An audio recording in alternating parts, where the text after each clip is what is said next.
আসসালামু আলাইকুম। আরও গহমে হল রাজশাহী, ডাক্তার মোহাম্মদ হাফিজান পান্না। আজ আমি আপনাদের সামনে HR92 ওষুধ নিয়ে কিছু আলোচনা করব।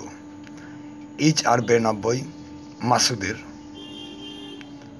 এটি একটি Pakistani homeopathic combination potency drop. HR92 ওষুধটি হোমিওপ্যাথিক ফার্মাকোপিয়া অনুযায়ী প্রস্তুত করা হয়েছে। HR92 ওষুধটি হাড়ে রক্ত সঞ্চন বৃদ্ধির ক্ষেত্রে অত্যন্ত কার্যকরী একটি ওষুধ। এবার আমি আপনাদের সামনে হৃৎপিণ্ডে কীভাবে রক্ত চলাচল করে সেটা আলোচনা করব। হৃৎপিণ্ডে দুটি পাম্প হিসেবে কাজ করে, একটি ডান দিক এবং অপরটি বাম দিকে। একই সাথে দুটি কাজ করে। ডান দিকে পাম্প ফুসফুসে বা ফুসফুসি অঞ্চলে রক্ত পাঠায় এবং একই সময়ে বাম দিকে পাম্প শরীরের বাকি অংশে বা সিস্টেমেটিক অঞ্চলে রক্ত পাঠায়। এবার কীভাবে রক্ত পাম্প করে সেটা একটু আলোচনা করি।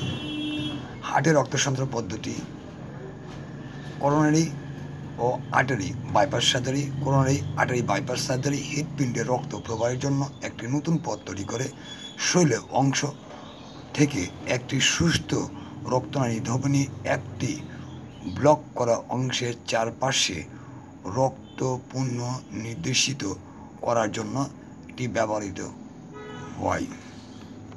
এবার আমি আপনাদের সামনে HR92 ওষুধের কার্যকারিতা নিয়ে কিছু আলোচনা করব। যেমন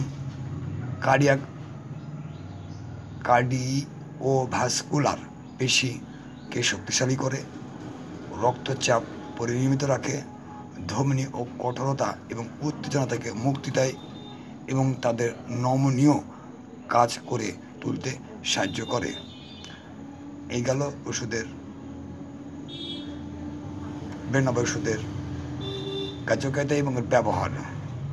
HR92 ওষুধটি আপনার হাড়ে রক্ত সঞ্চালনের সক্রিয় করতে সাহায্য করে। যেসব লোকের হাড়ের সমস্যা, রক্ত সঞ্চালন করে না, তাদের জন্য এই HR92 ওষুধটি সেবনে তাদের রক্ত চলাচল নিয়মিত করতে সাহায্য করে। আচ্ছা, এটা আগে বলা হয়েছে এটা একটা কম্বিনেশন ওষুধ। এখানে কী কী ওষুধ মিশ্রণ আছে সেই ওষুধ এবার কিছু আলোচনা করি। যেমন প্রথম নম্বর আছে আর্নিকা, তারপরে অ্যাডোনালিনাম, তারপরে আর্সেনিক আয়োডাম, অরোমেটিলিকাম, স্টোফাইনাটাস হিসফিডাস, তারপরে স্পেগেলিয়া ইত্যাদি ওষুধ সমন্বয়ে এই HR92 ওষুধটি প্রস্তুত করা হয়েছে কিংবা এর মধ্যে মিশ্রণ রয়েছে। আচ্ছা, এবার আপনাদের সামনে একটা একটা ওষুধের কাজগুলো আমি তোলার চেষ্টা করছি। যেমন আর্নিকা, যেসব রোগে পাঁচ দুর্বল এবং অনিয়মিত, ফ্যাটি হার্ট এবং হাইপারট্রফি ইত্যাদি ক্ষেত্রে আর্নিকা ওষুধটি কার্যকর। এবার সে অ্যান্ডোনালিনাম ওষুধের কাজ হচ্ছে সাধারণত পেশিতন্ত্র প্রভাবিত হয়। এটি সামান্য উদ্দীপনা এবং দীর্ঘায়িত সঞ্চালন তৈরি করতে পারে। এবার সে আর্সেনিক আয়োডাম প্রচণ্ড ক্ষতি এবং আর্টারি ও স্পন্ডলোসিস, মায়োকার্ডিয়াল অবক্ষয় এবং বার্ধক্য ইত্যাদি ক্ষেত্রে আর্সেনিক আয়োডাম ওষুধটি ব্যবহার হয়। অরোমেটিলিকাম, এর কাজকে তুলে ধরার চেষ্টা করছি। হৃৎপিণ্ড এবং হৃৎপিণ্ডে উত্তেজনক ধরফর, ভিতর থেকে ধরফর করে এবং সেটা বুক পর্যন্ত প্রসারিত হয়। এই ক্ষেত্রে অরোমেটিলিকাম অত্যন্ত কার্যকারী একটি ওষুধ।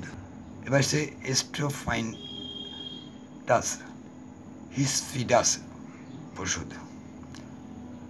এটি খুব দ্রুত এবং হার্টের ক্রিয়া খুব দুর্বল, দ্রুত এবং অনিয়মিত পেশি দুর্বলতা এবং পর্যাপ্ততার কারণে ইত্যাদি ক্ষেত্রে এই ওষুধটি ব্যবহার করা হয়। আচ্ছা, ইসপেগেলিয়া, অ্যান্থেলোনিমিয়া, হিংস, বুক ধরপড়, পূর্বে ব্যথা এবং কম্পিত নাড়ি ইত্যাদি ক্ষেত্রে এই ওষুধটি ব্যবহার করা হয়। আচ্ছা, এই ওষুধটা সেবন করবেন কি করে? প্রাপ্তবয়স্ক ব্যক্তিরা 15 থেকে 20 ফোঁটা ওষুধ যখনই সেবন করবেন তখনই ওষুধ 15-20 ফোঁটা নেবেন, 1 ঢোক পর্যন্ত সমপরিমাণ পানিতে মিশিয়ে পানিটা ভালোভাবে ঝাঁকিয়ে সকালে, দুপুরে, রাতে 3 বার সেবন করুন। শিশুরা 5 থেকে 7 ফোঁটা তারও 1 ঢোক পরিমাণ পানিতে সেবন করতে পারবেন, অথবা একজন রেজিস্টার্ড হোমিওপ্যাথিক চিকিৎসকের পরামর্শে ওষুধ সেবন করুন। আচ্ছা, HR92 ওষুধে কোনো পার্শ্ব প্রতিক্রিয়া নেই। তারপর যদি কোনো পার্শ্ব প্রতিক্রিয়া দেখা দেয় সেক্ষেত্রে অবশ্যই একজন রেজিস্টার্ড চিকিৎসকের পরামর্শ গ্রহণ করবেন। আরেকটা কথা বলে রাখি, চিকিৎসা পরামর্শ ছাড়া কোনো ওষুধ সেবন করা উচিত নয়। এতে আপনার শারীরিক ও মানসিক ক্ষতি হতে পারে। ওষুধ সেবনের পূর্বে অবশ্যই একজন চিকিৎসা পরামর্শ গ্রহণ করবেন। ওষুধ সেবনের ফলে যদি আপনার লক্ষণগুলো অব্যাহত থাকে সেক্ষেত্রে আপনি চিকিৎসকের পরামর্শে পরামর্শ গ্রহণ করুন। আচ্ছা, ওষুধটি সুগন্ধ দুর্গন্ধ থেকে দূরে রাখবেন, শীতল ও শুষ্ক থাকবেন, শিশুদের নাগালে বাইরে রাখবেন। আচ্ছা, একটা কথা বলে কি, আমার একটা ওয়েবসাইট আছে aroghomeal.xyz, লগ ইন করে আপনার বিস্তারিত জানতে পারবেন। ভিডিও ডিসক্রিপশনের নিচে আপনার লিঙ্কটা দিয়ে দেবো, সেখানে বিস্তারিত ঠিকানা পাবেন। একটা কথা বলে রাখি আপনাদেরকে, যেসব রোগী বন্ধা বাচ্চা হয়েছে না, দেশে এবং দেশের বাইরে বহু চিকিৎসা নিয়েছেন কিন্তু সুফল পাননি, আমি আপনাদেরকে জোর গলা নিশ্চয়তা দিতে পারি যে আপনার হতাশ হন না, আল্লাহ ভরসা রাখেন, আরোগ্যময় আসেন, চিকিৎসা নিন, অবশ্যই এটি সম্ভব। আল্লাহ যে সহায়তাকে আপনার কুলকে আলোকিত করতে পারবো ইনশাআল্লাহ। আজকে আলোচনা এখানে শেষ করছি, আগামীতে অন্য কোনো শুনলে আবার আলোচনা হবে। সবাই ভালো থাকবেন। আসসালামু আলাইকুম।